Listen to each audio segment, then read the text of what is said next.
Hello friends, welcome to my Mousumi kitchen. Mousumi কিচেনে তোমাদের সবাইকে জানাই স্বাগতম। আজকে ডিম দিয়ে আমি সিম্পল একটা রেসিপি বানাচ্ছি। কীভাবে বানাচ্ছি পুরো ভিডিওটা দেখে নাও।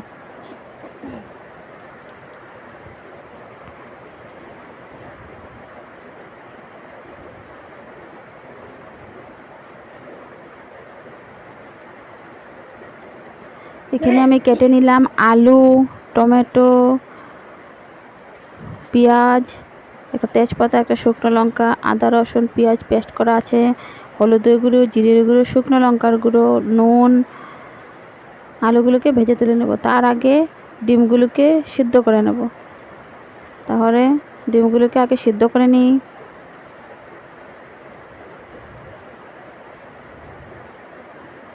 সিদ্ধ করার আগে ওর মধ্যে 1 চিমটি নুন দিয়ে দেবে, ভালো করে সিদ্ধ হয়ে যাবে। এই দেখো কি সুন্দর সিদ্ধ হয়ে গেছে।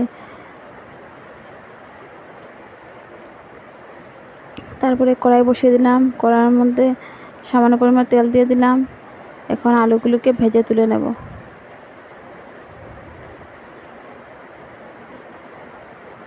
আলুকে ছেড়ে দিলাম, ভালো করে ভেজে লাল করে ভেজে তুলে নেব। এই যে লাল করে ভেজে তুলে নিয়েছি। তারপরে আবারও সামান্য পরিমাণে তেল দিয়ে দিলাম, দিয়ে এখন ডিমগুলোকে ভেজে তুলে নেব।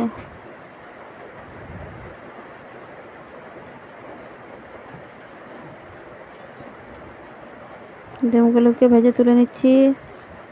এই যে আলু ডিম ভাজা হয়ে গিয়েছে। তারপরে আবারও কড়াই বসিয়ে দিলাম, তেল দিয়ে দিলাম, একটা শুকনো লঙ্কা, একটা তেজপাতা, নাড়াচাড়া করে নিলাম।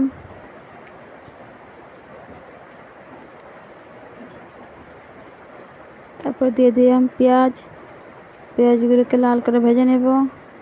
তারপরে দিয়ে দেবো ওর মধ্যে টমেটোও দিয়ে দিলাম, ভালো করে নাড়াচাড়া করে নিচ্ছি।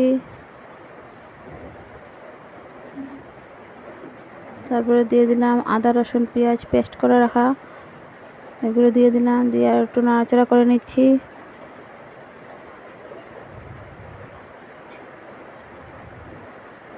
তারপরে এখানে দিয়ে দিলাম 1 চামচ হলুদের গুঁড়ো, 1 চামচ জিরের গুঁড়ো,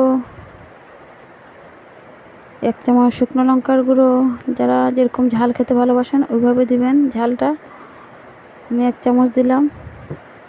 নুন দিয়ে দিলাম আধা চামচ, দিয়ে ভালো করে নাড়াচাড়া করে নেব। নাড়াচাড়া করে উপর থেকে জল দিয়ে দিলাম।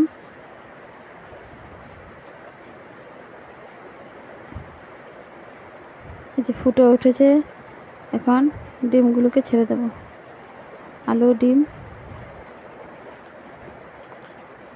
অল্প সময়ের জন্য এগুলোকে ঢেকে রেখে দেব। 15 মিনিট পরে আবার ফিরে আসছি। আবারও চলে আসলাম। দেখো ভালো করে আলুগুলো সিদ্ধ হয়ে গিয়েছে। এই যে কি সুন্দর সিদ্ধ হয়েছে, দেখে নাও। এখন উপর থেকে 1 চামচ গরম মশলা দিয়ে দিলাম। এখন নামিয়ে নেব। ভালো করে নাড়াচাড়া করে নামিয়ে নেব। তাহলে দেখে নাও কিভাবে হয়েছে রান্নাটা। সিম্পলভাবে রান্না করলাম।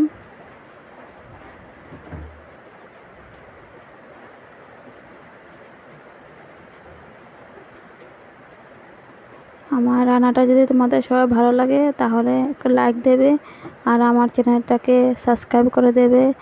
অনেক কষ্ট করে আমি এই ভিডিওগুলি বানাই, প্লিজ একটা সাবস্ক্রাইব করে দেবে। তাহলে আজকের মতো বিদায় নিচ্ছি। Thank you, by.